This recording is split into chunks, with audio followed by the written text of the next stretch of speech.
I wanted to talk about this because, as you may have noticed, I haven't been making much progress on Planet Game recently, and after a lot of thought, I've decided to shelve the project. The problem essentially boils down to this. I started with a tech demo and no real solid gameplay idea. I knew it was going to be a tile-based strategy game about surviving on planets and possibly adding MMO features, but beyond that I had no idea.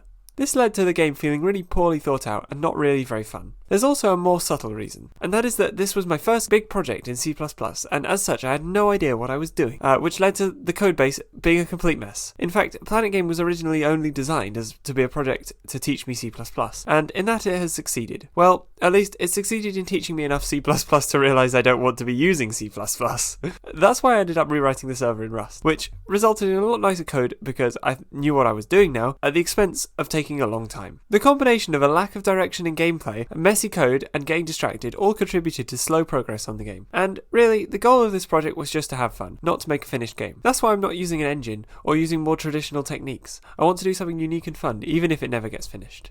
So that leaves us here. I have a tech demo, and if anyone knows how to make a game from it, I'd be delighted to work with you. The only condition is that I don't want to make it too radically different, as in it still needs to be a tile-based, procedurally generated strategy game containing planets. As for more general update, I've also recently quit arguably the most advanced geopolitical Minecraft server in existence, which has been taking up a lot of my time over the last few months, and the constant arguing really took its toll on me. That means I should have a lot more time, which currently I plan to spend mostly on building a bigger version of my plane and working on Asta. Oh yeah, the plane. Wasn't I supposed to do a video on that?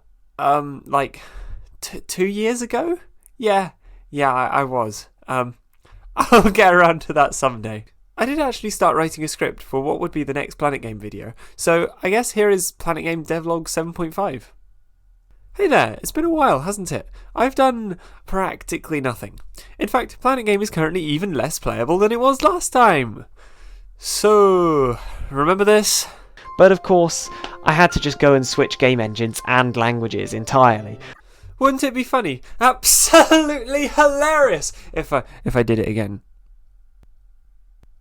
So yeah, I rewrote the server in Rust. That was probably a bad idea if I wanted to get the game done as quickly as possible, but as you probably noticed, I'm not so bothered about that. It turns out that writing a complex game as the first project in a new programming language makes very bad code. So for my own sanity, I'm completely rewriting the server in Rust and refactoring the client. The server hasn't quite finished being implemented yet, however it works reasonably well, and it has allowed me to clean up the network protocol as well. I've also been experimenting with a new method of tinting textures. Previously, I was storing a black and white image that gets multiplied by the base colour to produce any colour of sprite. However, that looks kind of boring, so instead of storing RGB values in the tintable textures, I'm storing hue, saturation and value offsets from a base colour in each texture, which basically allows much better tinted textures like trees. Here you can see the difference for yourself. It's not perfect, but it looks a whole lot more interesting.